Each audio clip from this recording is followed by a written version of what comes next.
एक समय की बात है, किसी गांव में एक बूढ़ी माई रहती थी। उनके एक बेटा, बहू और एक पोता थे। बूढ़ी माँ गणेश जी की परम भक्त थी। वह रोज भगवान गणेश की पूजा किया करती थी। ज्यादातर समय बूढ़ी माई पूजा पाठ में ही बिताती थी। पूजा से उनका मन बहुत प्रसन्न रहता था। लेकिन वही बूढ़ी माई की बहू माया बूढ़ी माई के पूजा पाठ को पसंद नहीं करती थी। उसे ये सब ढोंग लगता था। एक समय की बात है, बूढ़ी माई मंदिर जाने लगी। इधर बहू चूल्हे पर खाना बनाने की तैयारी कर रही थी। अरे बहू, मैं गणेश जी के मंदिर जा रही हूँ। पूजा करके आने में थोड़ी देर हो जाएगी। तुम तब तक खाना बना के रख लेना। ये बुढ़िया पूजा के नाम पर बस घूमती रहती है और घर का काम करने में इसे बहुत आफत आती है। माया खाना बना ही रही होती है कि तभी सोनू खेलते हुए वहाँ आ गया। उसने चूल्हे से जलती हुई लकड़ी निकाल ली, जिससे उसके कपड़ों में आग लग गई। बहू दौड़ कर आई और आग को बुझाने लगी। तब तक बच्चा बहुत जल गया था। थोड़ी देर बाद बूढ़ी माई मंदिर से आई।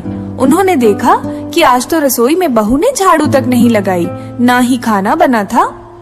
अरे बहू, ये क्या, इतनी देर हो गई, अभी तक खाना नहीं बना।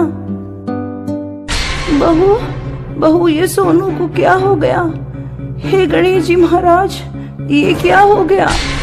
माँ जी, आप वहीं रुकिए। आप मेरे बेटे से दूर ही रहिए। क्या हुआ बहू, तू ऐसा क्यों बोल रही है? ठीक ही तो कह रही हूँ। आपकी वजह से ये सब हुआ है। आपको तो बस पूजा पाठ से मतलब है और किसी से नहीं है। अब तक आपको क्या फल दे दिया आपकी इस पूजा ने?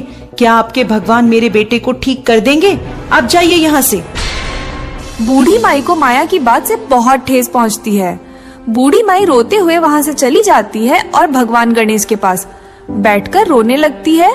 फिर शाम को बूढ़ी माई का बेटा राजू आता है। तब माया उससे बूढ़ी माई की शिकायत करने लगती है। सुनो जी, अब इस घर में या तो आपकी माँ रहेगी या फिर मैं। क्या हुआ माया, ऐसा क्यों बोल रही हो?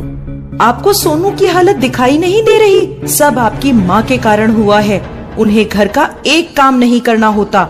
मैं कितना काम करूं, कितना ध्यान दूं, उन्होंने तो बस एक पूजा का ढोंग बना रखा है। दिन भर पूजा करती रहती है, ऊपर से मुझसे फरमाइशें करती है। बहू, आज भोग के लिए ये बना दे, आज भोग के लिए वो बना दे। या तो आप अपनी माँ को इस घर से बाहर निकालो या मैं अपने बेटे को लेकर यहाँ से चली जाऊंगी। अब मैं इस घर में आपकी माँ के साथ और नहीं रह सकती। पर मैं माँ को इस उम्र में घर से बाहर कैसे निकालूं? मैं कुछ नहीं जानती।